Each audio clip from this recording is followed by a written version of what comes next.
நீங்க வாங்குற disposable paper கப்புகள் எப்படி தயாரிக்கப்படுதுன்னு உங்களுக்கு தெரியுமா? இந்த ப்ராசஸ் பார்த்ததுக்கு அப்புறம் நீங்க மறுபடியும் அதை யூஸ் பண்ண யோசிப்பீங்க. இது ஃப்ரெஷ்ஷான சுத்தமான மரக்கூழ்ல இருந்து தயாரிக்கப்படுதுன்னு நீங்க நினைக்கிறீங்களா? அது தப்பு. இதோட மூலப்பொருட்கள் நீங்க நினைச்ச மாதிரி இல்ல. இது மறுசுழற்சி செய்யப்பட்ட காகித குப்பைகள் மற்றும் பிளாஸ்டிக் தான். எங்கிருந்து வருதுன்னு தெரிஞ்சா அதிர்ச்சியாகிடுவீங்க. உணவகங்கள்ல தூக்கி எறியப்பட்ட பழைய அட்டை பெட்டிகள், கொரியர் நிலையங்கள்ல குவிஞ்சு கிடந்த டெலிவரி பேக்கேஜ்கள், குப்பை கிடங்குகள்ல இருந்து எடுக்கப்பட்ட அழுக்கான காகித குப்பைகள் கூட இதுல இருக்கு. இவையெல்லாம் ஒன்னா சேர்த்து எண்ணெய், தூசி, நீங்க பார்க்க விரும்பாத பொருட்கள்னு எல்லாம் கலந்திருக்கும். ஃபேக்டரியில தொழிலாளர்கள் இத வேகமா சுத்தம் பண்ணிட்டு அப்புறம் சூடான மற்றும் கெமிக்கல் சேர்க்கப்பட்ட பெரிய மிக்சர்ல போடுவாங்க. இந்த குப்பைகள் அரைக்கப்பட்டு ஒரு கெட்டியான கருப்பு துர்நாற்றம் வீசும் கூழா மாறும். ஆனா உந்துதான் பெருக்கப்போட உண்மை வரலாறு. இது சுத்தமா தெரியறதுக்காக அவங்க ப்ளீச்சிங் பவுடர் மற்றும் கெமிக்கல் சாயங்களை கொஞ்சம் கொஞ்சமா சேர்த்து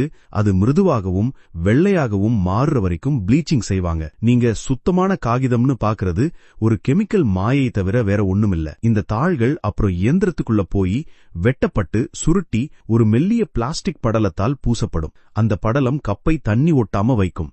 ஆனா அதுவும் மலிவான மறுசுழற்சி செய்யப்பட்ட பிளாஸ்டிக்ல இருந்து தயாரிக்கப்பட்டதுதான். ரொம்ப சூடான வெப்பநிலையில அதுல இருந்து தீங்கு விளைவிக்கும் பொருட்கள் வெளியில வரும். அது கப்போட எல்லா லேயர்லயும் கலக்கும். இயந்திரங்கள் வேகமா இயங்கும் போது புது கப்கள் வெளியில வரும். அது பார்க்க வெள்ளையா மிருதுவா இருக்கும்.